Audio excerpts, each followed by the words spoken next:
In the 3rd month after Ryan got back together with his ex-girlfriend, he suddenly asked about me. Has Zoe been hiding away and crying again these days? Friends exchanged glances. Seems like it's been a long time since we last saw her. I heard she got married recently. Impossible. Just a rumor to force Ryan to take her back. Ryan spoke calmly. Go tell her. Tonight at the usual place. Friends teased. If Zoe's crying, would you soften up? He chuckled lightly. We'll see. But that night, he waited until it was very late, and I still didn't show up. He gave me a call, and I didn't answer. He has a girlfriend, and I'm married now. We should definitely keep our distance. Chapter 01. The day Ryan got back together with his ex-girlfriend. It happened to be my birthday. Just as I was about to cut the cake, the room door was suddenly pushed open forcefully from the outside. It was Emma again, the ex-girlfriend who almost cost Ryan half his life. She was so beautiful, her dress and makeup impeccably perfect. Even her hair seemed to be glowing.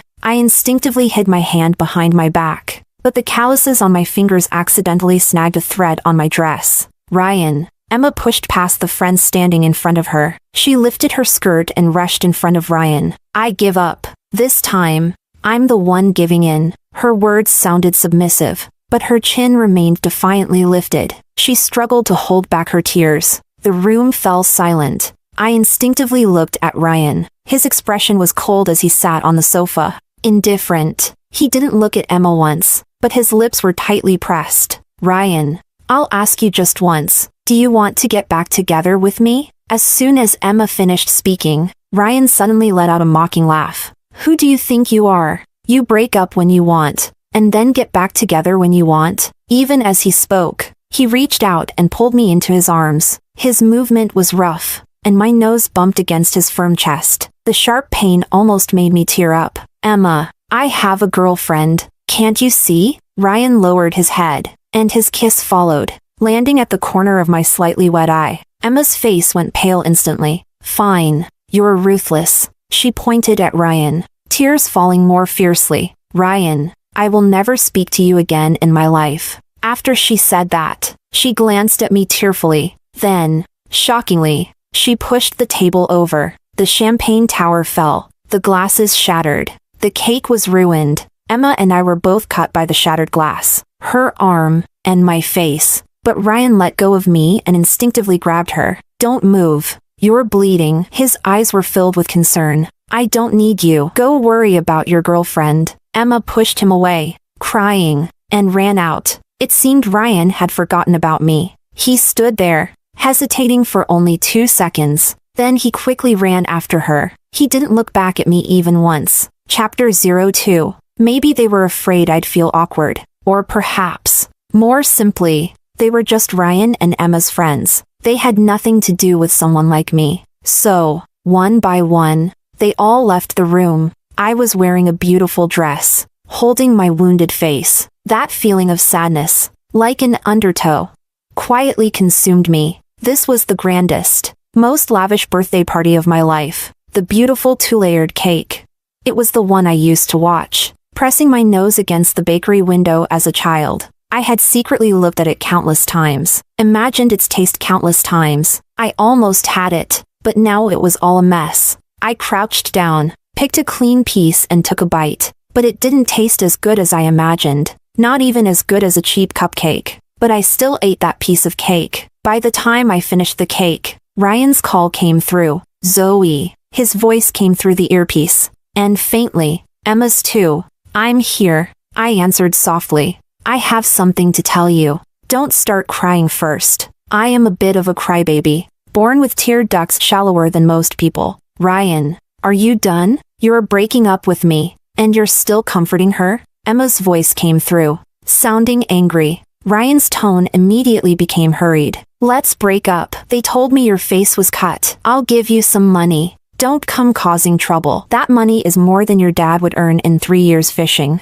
I hadn't had a chance to say anything. The call ended abruptly. Chapter 03. Ryan has always been very generous. I've heard he had a few ex-girlfriends before. He was extravagant during the relationship, and would give them a lot of money as breakup compensation. My best friend Roxana tugged on my ear, warning me, don't be stupid. Take the money. Otherwise, you're a fool. Getting dumped on your birthday. Getting your face cut. Almost disfigured if you don't demand emotional damages. We're being too kind. The scar from my forehead to the corner of my eye slowly began to heal. But Ryan still hadn't transferred any money to me. I tried to confront Ryan and Emma, but I couldn't even see Ryan's face. Instead, I got harshly mocked by Emma and her friends, just as I was planning to call the police.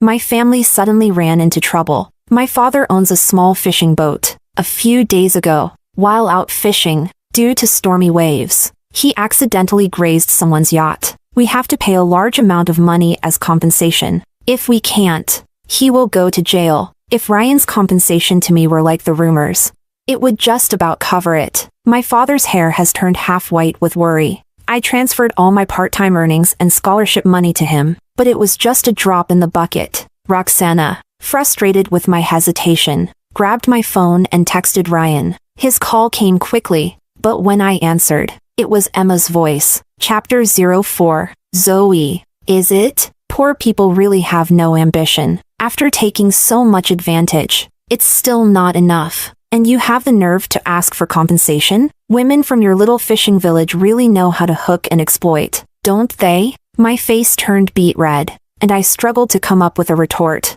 But tears fell first, cascading down. How could she have the nerve to say that about me? Ryan and I had been dating for less than a year. Every argument we had was because of her. The first time, Ryan left me on the roadside because of her, and I almost ran into trouble. We gave each other the silent treatment for half a month, and I cried for half a month. The second time, it was also because of her. Ryan flew abroad and was unreachable for a week. At that point, I had made up my mind to break up. But when he came back, he was in such a bad state and ended up in a minor car accident. His friends called me repeatedly, saying he wanted to see me. When I saw him, I softened again. The third time was my birthday. I almost ended up disfigured. The doctor said if it were half a centimeter closer, it would have injured my eye. Don't they owe me compensation? I'm just asking for what I deserve. I choked back my tears. You were the one who hurt my face. Didn't you end up not disfigured? Emma sneered and hung up abruptly. Then, she transferred 5,000 yuan to me using Ryan's account. Holding my phone, tears streamed down my face. In the end, I stubbornly didn't accept the money. Accepting it would mean settling privately. I may be a poor girl from the village, no match for these rich kids, but someday, I will make Emma pay for her mistakes. Chapter 05. The due date arrived, and we still hadn't gathered enough money. The yacht's owner showed up at our doorstep. I was actually quite puzzled. Do rich people have so much free time that they'd personally come to my house over such a trivial matter? Were they afraid we'd abandon the boat and flee without paying? I discreetly observed the man. The watch on his wrist, I'd heard Ryan mention that brand before. At least 8 figures. Unable to understand it. I just stopped thinking about it. I stood there with my father and brother, adopting a very humble attitude, hoping he would be merciful. And this man, named Elias, really did show mercy. My father was a bit confused. Did you say you'd give me a new fishing boat? My brother was trembling with excitement. Did you say I could open a shop and start a business on land? My father dreamed of having the most advanced, fully automated fishing boat. My brother dreamed of opening a small shop and settling down on land, never having to fish again. Yes, as long as she marries me. Elias pointed at me and said bluntly, her birth chart is good for me. Auspicious. If I marry her this year, my assets will double. My father and brother both looked at me. Zoe, what do you think? I stood there, dumbfounded. Elias looked about 27 or 28. Handsome, though when he wasn't smiling, he looked quite stern. Worth billions. Tall, long legs. Any way you look at it, it's a good deal for me. I swallowed nervously. If Dad gets a new fishing boat, and my brother gets a shop, why don't I get anything? Elias was startled at first, but then he smiled. When he smiled, he looked rather gentle and elegant. I felt my face heat up, too embarrassed to look at him again, but he waved his hand, and someone brought in lots of small cakes. They were fragrant, delicious cupcakes. I could eat 3 in one go. Holding the cakes, I asked him a few important questions. Your last name is the same as Emma's. Do you know her? Elias thought for a moment. I think someone in my family has that name. And is she afraid of you? The smile in Elias' eyes deepened. Her entire family should be afraid of me. In this entire city. Is your family more powerful than Ryan's? Of course. All right then. I hugged the cupcakes tightly and nodded vigorously. I agree. But I'm still in school. Can we wait a bit before getting married? Elias looked deeply into my eyes and smiled. We can register first. And have the wedding after you graduate. I raised my hand to him. Deal. Elias high-fived me. Pleasure to meet you. My face turned slightly red. You can still call me by my name for now. I don't want to make it public yet. Elias stood up. He really is tall. I had to tilt my head up just to see his face. All right, Zoe. When he said my nickname, it sounded a bit strange. Even after he left, my ears were still burning. Chapter 06. I would occasionally run into Ryan and Emma at school. Sometimes they seemed very in love. Sometimes they were arguing, but they always made up quickly. I started making a conscious effort to avoid them. A lot of classmates whispered behind my back that I had missed out on a golden opportunity. They thought I must be so jealous of Emma now, but no one knew. I often woke up in the middle of the night and opened my phone to check my account. There was the enormous dowry Elias had given me. I counted those zeros again and then drifted back to sleep, satisfied. Soon summer vacation arrived. I went back home to go fishing with Dad, completely removed myself from Ryan's circle. So, when I got a call from one of his friends that day, I was quite surprised. After some small talk, his friend finally got to the point. Zoe, tonight at the usual spot. Ryan wants to meet you. I was just about to refuse. Dress up. Make sure you look nice. Here's a secret for you. Ryan and Emma have broken up. For real. They've broken up. Take your chance.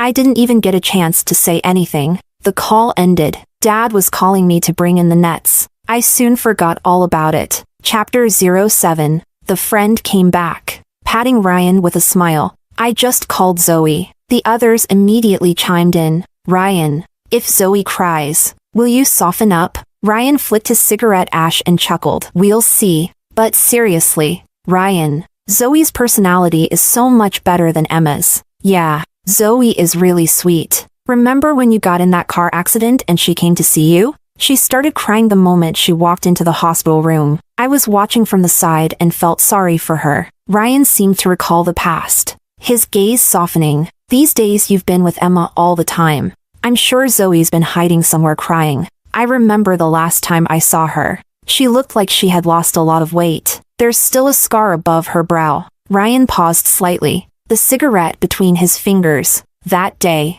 Zoe got hurt too. How could he have been so heartless to leave her behind? But Zoe is always so good. So easy to comfort. He went home and changed into a new white shirt. Zoe really likes it when he wears white shirts. On their first date, Zoe's face turned bright red. She didn't even dare to look up at him. When he kissed her, she was so nervous she almost fainted. He even bought Zoe's favorite hydrangeas. On the way to their meeting, he went out of his way to buy a new cake. Zoe loves sweets, especially small, delicious cakes. The one on her birthday had been destroyed by Emma, but it didn't matter. He would buy her an even bigger, more expensive one. Ryan stood by his car, holding the flowers. He knew his friends were not far away, waiting to watch the excitement tonight. He felt a vague sense of excitement and nervousness, just like a first date. But as the minutes and seconds ticked by, Zoe still didn't come, until even the moon grew tired and disappeared behind the clouds. Ryan checked his watch. It was almost midnight. Finally, he condescended to call Zoe for the first time, but he would only call once. If she still wouldn't come down from her pedestal, then sorry. He would reconsider the idea of getting back together. But the phone rang for a long time with no answer, eventually ending on its own. Ryan frowned, feeling a fire of anger growing inside his chest. Suddenly, he heard his friends exclaim not far away. There's a car coming. Is it Zoe? It must be. Zoe loves Ryan so much. Instinctively, he turned to look, his eyes gradually lighting up. Not far away, a taxi stopped. A corner of a white dress swayed in the night breeze. That slender, petite figure, who else could it be but Zoe? Chapter 08. Ryan felt his anger vanish in an instant. Instinctively, He wanted to step forward, but then he forcibly stopped himself. He had waited for her the whole night. She hadn't even answered his call, although he really wanted to see her at this moment. He wouldn't take the initiative to approach her, but the figure had already turned around. The stars gave off only a faint, dim light. The streetlight was far above, casting a weak glow, but it was enough for him to see clearly. The girl approaching wasn't Zoe, even though at first glance, their build, clothes, and even hair looked so similar. It wasn't her. It just wasn't. The friends hidden in the shadows probably realized it too. Suddenly, they all fell silent. The expression on Ryan's face turned icy cold. Moments later, he threw away the flowers in his hand and turned to get into his car. But Emma had already run over, her voice breaking as she called out to him. Ryan, you're looking for Zoe just because she looks like how I used to be, right? You don't like me arguing with you. Don't like me getting jealous. Don't like me dressing too sexy. As Emma spoke, tears welled up in her eyes. If I turn back to the way I was before, can we be together properly again? Ryan looked at Emma in front of him. She looked beautiful when she cried. With her long black hair and white dress, she looked pure and innocent. They had broken up and gotten back together so many times. And in this moment, she really did resemble the way she looked when he first fell for her. But what he found hard to believe, even for himself, was that as he watched Emma cry, he felt pity, but not the same kind of heartbreak he used to feel. Chapter 09. Even more. As he watched Emma cry, he found himself inexplicably thinking of Zoe. Zoe never cried like this, hysterical. Her tears always fell in big drops, but she held them in, never crying out loud. She was always cheerful, so sweet and gentle. Whatever he said, she would nod obediently and say, okay. It was as if she never had a temper at all. After being together for a long time, he did feel a bit bored. He thought she wasn't as lively as Emma, not as pretty, didn't share the same interests, didn't know how to have fun like Emma did. But this time, after truly getting back with Emma, he quickly grew tired of her. After their last big argument, he said it bluntly, no more getting back together. He was done. Emma, proud and arrogant, of course agreed. He hadn't expected that she couldn't hold back and ran over tonight, even dressed like the bumpkin she used to mock. For someone spoiled like her, it was indeed a rare sight. Ryan had known her for years. After all, he couldn't be completely heartless. Emma, don't make yourself look like this. Go home. Is it because of Zoe? She's just a stand-in for me. A bumpkin from a fishing village. Ryan, are you crazy? Are you really giving me up for her? Emma lost control again, growing hysterical. I don't want to argue. Go home and calm down. Ryan turned to get into his car, but Emma blocked the door. Ryan, what do you want me to do? I've humbled myself to please you. I even said I'm willing to change back to who you liked. She grabbed Ryan's sleeve, crying louder. Zoe was only with you for your money. Ryan, I'm the one who truly loves you. Can't you see that? If she really cared about you, would she have stood you up tonight, left you here waiting like a fool? The only time she contacted you after your breakup was to ask for compensation. Did you forget that? Ryan's expression darkened, and he clenched his teeth. She was hurt that day. Compensating her was the right thing to do. I asked the doctor. It's just a minor injury. A few stitches. Nothing close to disfigurement. Seeing his dark expression, Emma continued. And tonight, she agreed to come but didn't show up. What does that even mean? Ryan didn't respond, but his face grew even more sullen. Emma knew that Ryan had always been proud and arrogant. For him to lower himself even once was already a miracle. If Zoe was trying to play hard to get, she had definitely picked the wrong person. Ryan, she's just treating you like a golden meal ticket, trying to climb up the social ladder. We're a perfect match. Childhood sweethearts. My love for you is without any ulterior motives. It seemed that Emma's words had moved Ryan. He suddenly stepped forward and gently touched Emma's face. Didn't you always want to go out to sea? Let's go together tomorrow. Emma immediately brightened up. Then I'll borrow my uncle's yacht. How about we go sea fishing? Ryan thought about Emma's influential uncle. Spending time with him would be an opportunity to get closer. He was about to graduate and join the family business. Ryan's family might have some wealth, but he had many peers, and many of them were talented. He didn't want to be a lazy heir. just scraping by with a monthly allowance of hundreds of thousands. If he could establish a relationship with that uncle, it would be incredibly beneficial for him. With these thoughts, Ryan's voice softened further. Are you sure it won't be inconvenient? Not at all. My uncle is super wealthy and always generous to younger family members. Last year, when I visited him for New Year, he even complimented me. Emma spoke with full confidence and pride. She knew that someone like Zoe, poor and manipulative, could never compete with her. Even if Ryan's feelings for her had faded, she still had a wealthy family backing her, and an uncle like Elias. Ryan could tell what mattered. He knew who he should choose in the end. Chapter 10. But the next day, when Ryan and his friends, who were ready to go out to sea, had everything prepared, they waited for a long time but never heard from Emma. Ryan decided to call her. It took a while for Emma to answer, and her voice sounded off, almost as if she were crying. Sorry, Ryan, my uncle needs the yacht today too, so we'll have to borrow it another time. Doesn't your uncle have more than one yacht? Emma stammered, unable to come up with an answer. Ryan chuckled. You lied to me, Emma. Seems like you don't have much influence with your uncle either. With that, he hung up the phone,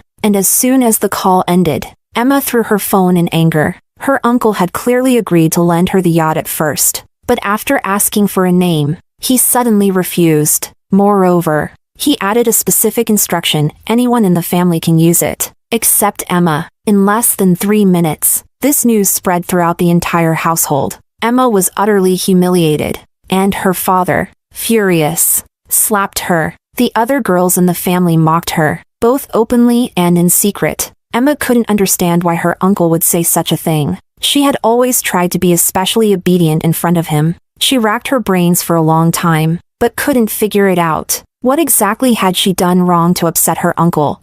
She couldn't understand, but she had a sinking feeling. From now on, her family's status in the larger family would surely plummet. Her parents relied on her uncle to make a living, and now, she had unknowingly offended him. Emma lay on her bed. The more she thought about it, the sadder she cried. What could she do to make amends? Even worse, she didn't even know what she had done wrong. Chapter 11. Ryan. I have an idea. A friend, noticing Ryan's sulky mood, thought of something interesting. Zoe's family lives in a fishing village. Her dad has a fishing boat and often goes out to fish. Why don't we go to Zoe's village, give her dad some money, and rent their fishing boat? In truth, renting yachts to go out to sea was a common pastime for these rich young men, but his friends knew what Ryan truly wanted, so they catered to him. Fishing was trivial. The real goal was to see Zoe. Ryan chuckled. Their shabby fishing boat? Aren't you worried it might capsize? But even so, the group set off with great enthusiasm. When Ryan saw Zoe busy on the fishing boat, he almost blacked out. At school, she always looked so soft and gentle. Now, in her dirty work clothes, holding a large fishing spear and spearing fish with precision, she looked like a wild girl. Tisk. She's really wild. Quite something. Ryan, imagine if she threw that spear at us, there'd be blood everywhere. Ryan kept his eyes fixed on the slender yet agile figure on the boat. He cursed at his friend. She'd spear you first. Chapter 12. Actually, I had noticed Ryan and his group long ago, but I didn't have the time to pay them any attention. These rich young men were always at top clubs and yacht parties. They came to our small fishing village only because they were bored. They were looking for fun. Before, it was because of Ryan that I had any connection with them. But now, none of them had anything to do with me. But as soon as I stepped off the boat with the fishing spear in hand, Ryan called out to me. I didn't avoid him. This was my village, and I wasn't afraid of them, so I walked straight over. What do you want? I asked. Ryan glanced at me, then at the fishing spear in my hand, which was taller than he was. Put that down first. I gripped it even tighter. This is for spearing fish. Are you scared? Ryan's face stiffened, and he changed the subject. You want to rent your family's fishing boat? I shook my head. No way. My dad needs it to go out to sea. Ryan coldly named a number. I was tempted, but I still shook my head. No, we have a whole crew waiting. Ryan doubled the number. My shaking head slowed down. I still need to earn my tuition. Ryan doubled it again. I immediately beamed. Deal. Zoe, You're coming with us too. It's your family's boat, you're familiar with it. And besides, if we catch fish, we'll need you to make soup. I was just about to respond when Ryan added, "Don't worry, the tip will be generous." Chapter 13. While they were fishing, I lay around on the deck, bored, feeding the seagulls. I was almost asleep from the sun when Elias suddenly called. I immediately scrambled up. I like talking to Elias, or video calling, or even sending silly messages. He's very patient and never finds what I say pointless. He doesn't care about my background or the calluses on my hands. He even praises my fishing skills and my swimming. In his eyes, it seems like everything about me is special. Because of that, my confidence has skyrocketed. Elias, I made a lot of money today. As soon as the call connected, I started chattering away. Not bad. It sounds like a great deal. Zoe, you're getting more impressive every day. Elias praised me generously. I grinned, lying on the blanket, kicking my feet. Right? All I have to do now is soak up some sun and make soup.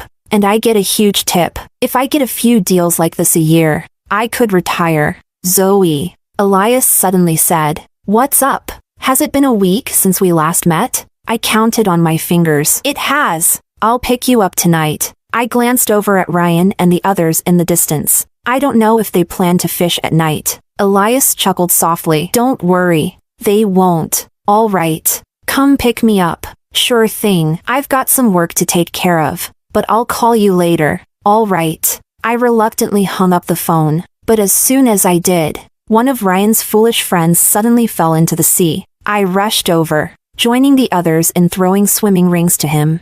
I even untied the lifeboat secured to the side of the boat and tossed it over. But the guy was panicking, flailing his arms, and splashing around wildly. Before long, he'd swallowed a stomach full of seawater and was drifting further away. I sighed, exasperated, and took off my work clothes. Zoe, what are you doing? Ryan grabbed me by the arm. I looked at him, confused. I'm going to save him. What else? You're going?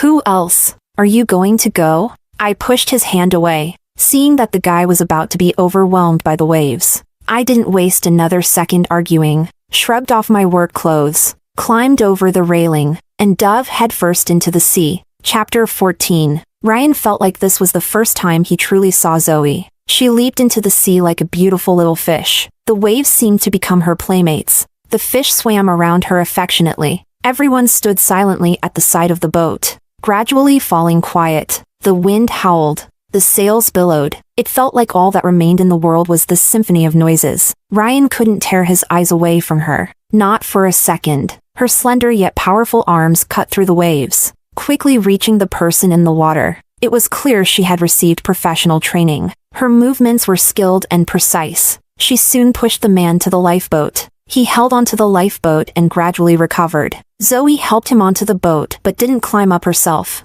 Instead, she swam a few more joyful laps in the sea. She even caught two beautiful little fish. She waved her arms, showing off her catch to them. Her smile curved her eyes into crescents. The sunlight danced on the water, like scattered gold, and she bathed in that shimmering light. She shone even brighter than that golden glow. Her hair was soaking wet, exposing her smooth forehead. Ryan saw the pink scar at the corner of her eyebrow. A sudden pain, sharp like a needle, pricked his heart. It was as if he suddenly understood something. Zoe had never been a stand-in. He had never truly treated her as a stand-in. The real her was nothing like Emma. And in the past, the reason she always appeared so obedient and soft-spoken around him was because she genuinely liked him back then. She had hidden these sides of herself, thinking he wouldn't like them. But now, perhaps she no longer liked him, no longer cared. So now she could be herself without any restraint. Ryan felt an inexplicable pain in his heart. The happier Zoe smiled,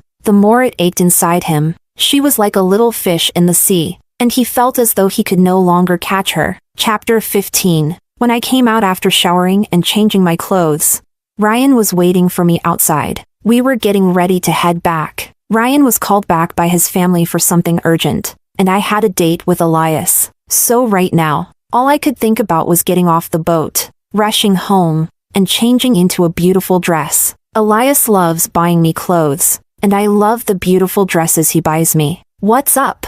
I asked, drying my hair as I spoke. Zoe. Ryan suddenly took a step forward and gently grabbed my wrist. I was startled, quickly pulled away, and backed up several steps. Talk if you want, but don't touch me. Ryan stayed where he was. All right, I won't touch you. Let's just talk. Zoe, what do you want to say? Does your forehead still hurt? It hasn't hurt for a long time. I know a great plastic surgeon. I can take you to get the scar removed. No need. I already have an appointment. Elias had already arranged it for me. He said he'd make sure that on our wedding day, not even a trace of the scar would be visible. I'd be a bride who shined. What happened that day was my fault. And the money I promised to give you, no need. I finally looked at Ryan. It was the first time I looked at him seriously since we met again. I had liked him, though during the time I liked him, the sad and hurt moments far outnumbered the happy ones. When we broke up,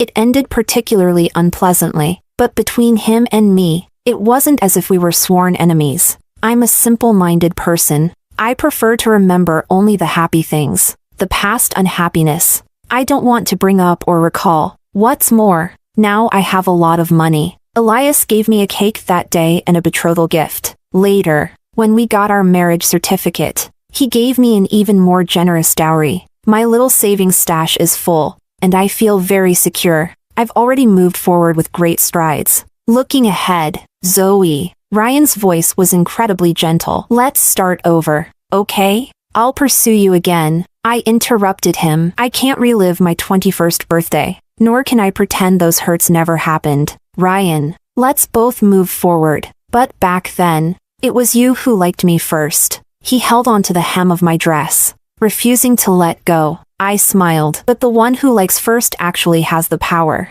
I can always take back my feelings for you, and I can fall for someone else. That's impossible, Zoe. We've broken up before, but each time, we made up quickly. This time will be the same. This time, it won't. I pushed his hand away, stopping him from getting closer. Why? I didn't want to share my personal life with him, so I just smiled softly. It has nothing to do with you. Chapter 16. On the night of my date with Elias, I got drunk for the first time. As he carried me to the car, I clung to his neck, refusing to let go. Elias laughed. Zoe, remember your limits with alcohol. I can't remember. Why should I remember? With Elias by my side, I wouldn't be in any danger or have any accidents. There will be times when I'm not around. If you're not by my side, I won't drink. I lay in his arms, feeling soft and lazy, not wanting to move. He felt so warm, but firm. Hugging him wasn't exactly comfortable.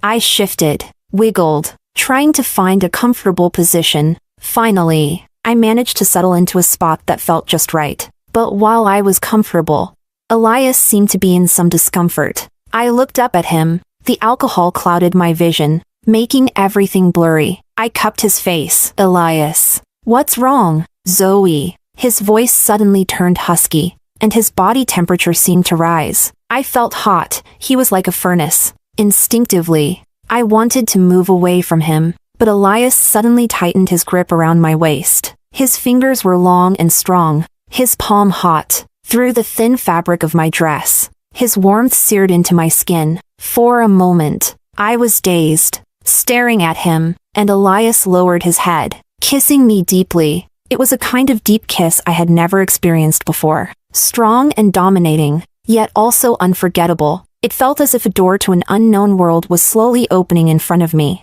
When the kiss ended, I found myself wanting more. Maybe it was the alcohol, or maybe there was always an untamed wildness in me. As Elias tried to move me off his lap, I lunged forward, kissing him again. More. Elias, kiss me like that again. Zoe. The car was moving smoothly forward. Light from outside flickered through the windows. Elias' face was close to mine, his features looking even more handsome and chiseled up close. Breaths were hot, entangled together. There was a bit of a tickle in my heart. I opened my mouth and bit his chin. Stop being so slow, Elias. His Adam's apple bobbed violently, and suddenly, he flipped us, pinning me down on the car seat. His long fingers grasped my chin. Zoe, open your mouth. The car had been parked for a long time, and yet we were still locked in a deep, unrelenting kiss. At some point, I had tugged at his suit and shirt, leaving them disheveled. His abs and the lines of his V-shaped muscles peeked through.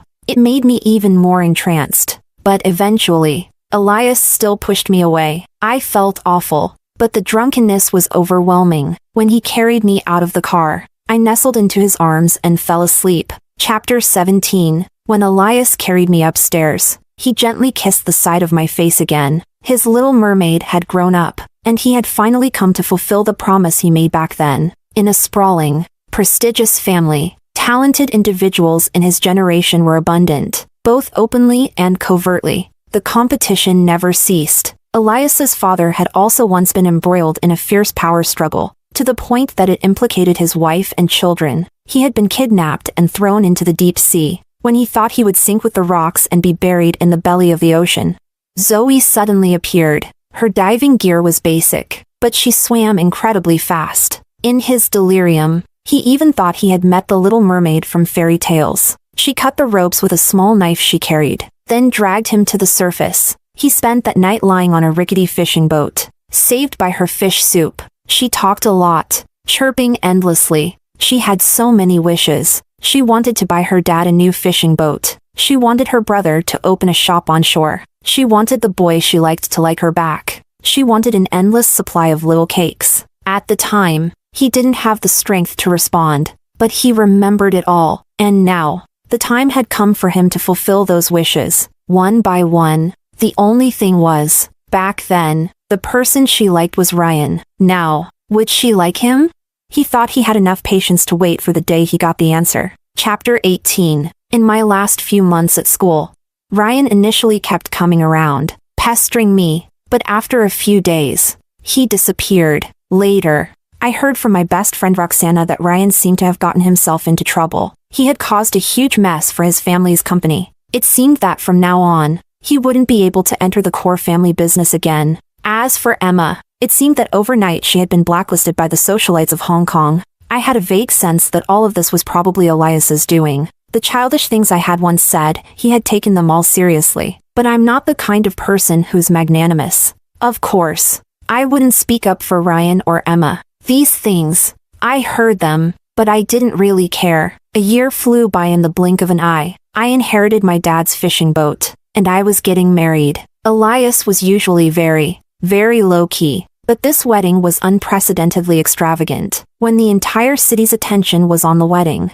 Elias quietly let out a message. The wedding will be grand, with many guests, but 2 people are not on the invite list. Sir, could you tell us who these 2 individuals are? Ryan, Emma. Within just a few minutes, Ryan and Emma's names spread throughout all of Hong Kong once again. Later, I quietly asked Elias, by doing this, they will have no place in this city anymore. Emma still calls you uncle. Won't the family think you're too ruthless? Elias pulled me into his embrace, playing with my fingers, rubbing the thin calluses on my fingertips. After a while, he spoke softly. I've already been merciful. After all, he was someone who fought his way through blood and turmoil. Just making those 2 unable to set foot in Hong Kong was indeed an act of mercy for him. And the reason he did this was because someone who once didn't believe in fate had come to believe in it. He wanted his wife to live a long life and grow old with him, so he considered it an act of accumulating virtue. He hated Emma, and he hated Ryan even more. The thought that Ryan had once received her affection kept him awake at night. Now that they were far away from Hong Kong, unlikely to ever return, Elias finally felt a bit of peace in his heart. I can't really see the mercy in you, but this is good too.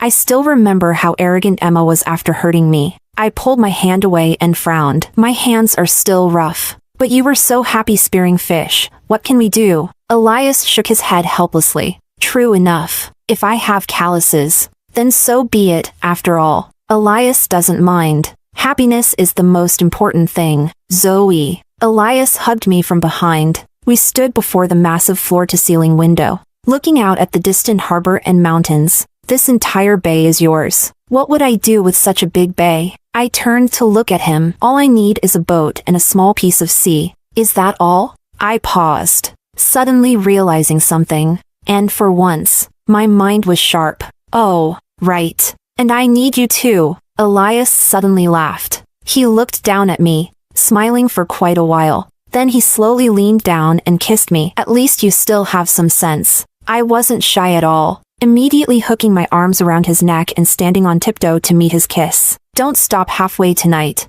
It makes me so uncomfortable. I always sleep poorly afterward, having all kinds of crazy dreams. Elias suddenly pulled me closer. Our bodies pressed tightly together. All right, this time, even if you ask me to stop, I won't. I'm not going to ask you to stop. He kissed me, then chuckled. All right, then we'll see, Zoe.